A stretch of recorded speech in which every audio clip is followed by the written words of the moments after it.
Bonjour, bienvenue à tous dans le monde de l'éthique.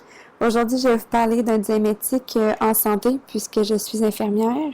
La plupart du contenu est basé sur l'article de Kidar et le livre Expliqué à tout le monde de Roger-Paul Drouin.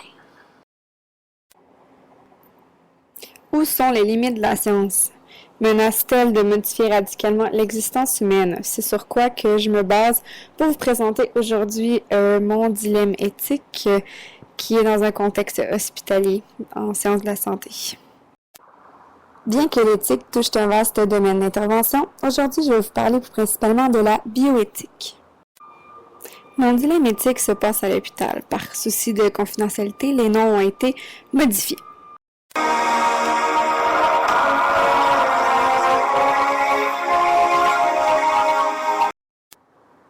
Quant à Marc, il a survécu, mais au détriment de plusieurs dysfonctions. José, non fictif, est infirmière à l'unité des Grands Brûlés et soins intensifs traumatologiques de ce centre hospitalier. Elle et son équipe s'occupent de Marc-Antoine depuis déjà quelques semaines. Pour Marc-Antoine, la vie n'a plus de sens depuis la mort de sa femme et de son bébé. Cliniquement, les greffes de peau et les examens n'obtiennent pas les effets escomptés. Marc-Antoine présente également des complications au niveau de sa moelle épinière qui l'empêchent de bouger. Il exprime clairement à José son désir de mourir. Après avoir discuté avec lui, Marc-Antoine a 27 ans. Désire ne pas être réanimé si son cœur flanche. José, par la suite, en discute avec l'équipe médicale pour savoir ce qu'ils vont faire.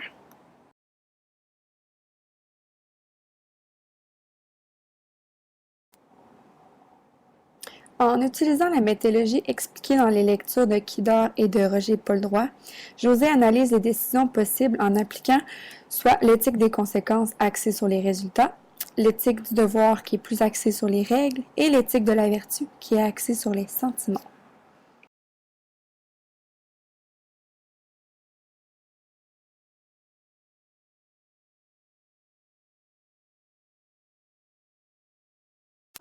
Selon cette idée éthique, il faudra agir dans l'intérêt du plus grand nombre. Donc, après avoir évalué les coûts-avantages, déterminé qui sera le plus blessé, évalué l'ampleur de l'aide, nous avons décidé d'arrêter les traitements de Marc-Antoine parce qu'il occasionne des coûts. Il y a peu de taux de chance de réussite, puis en plus, il n'existe aucune avancée au niveau des sciences de la santé. Et maintenant, l'éthique du devoir axée sur les règles. Selon les règles, il faut agir uniquement dans l'optique qu'on souhaiterait voir nos actions faire l'objet d'une loi universelle. Cette éthique du devoir me fait penser en fait à ce qu'on appelle en sciences de la santé le droit à la vie.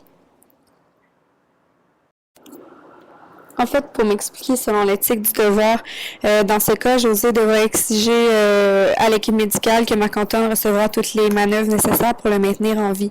Ce point en milieu hospitalier est assez subjectif puisqu'il dépend souvent de l'âge de l'individu en milieu hospitalier ainsi que l'état médical de celui-ci.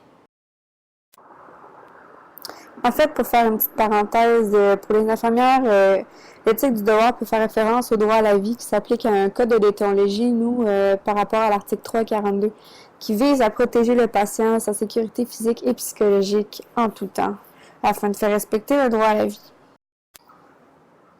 Enfin, José l'infirmière s'explique maintenant sur l'éthique de la vertu axée sur les sentiments.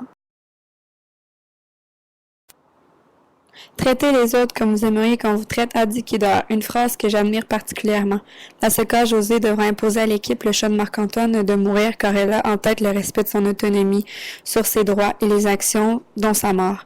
José une règle dans tel cas, l'équipe médicale ferait pareil pour elle-même.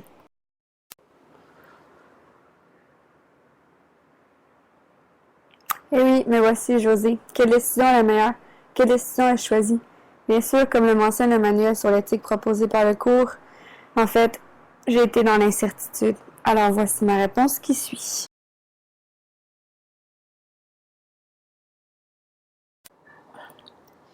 L'éthique axée sur le devoir, c'est ce que José et moi avons choisi. On pense que Marc-Antoine a des chances de survie élevées, puis en plus, à 27 ans, il devrait au moins subir une évaluation psychologique et nous devrions attendre encore son évolution pour statuer. Par ailleurs, la loi au Québec contrevient au choix de laisser l'individu choisir de sa mort, ce qui est encore un débat chaud éthique.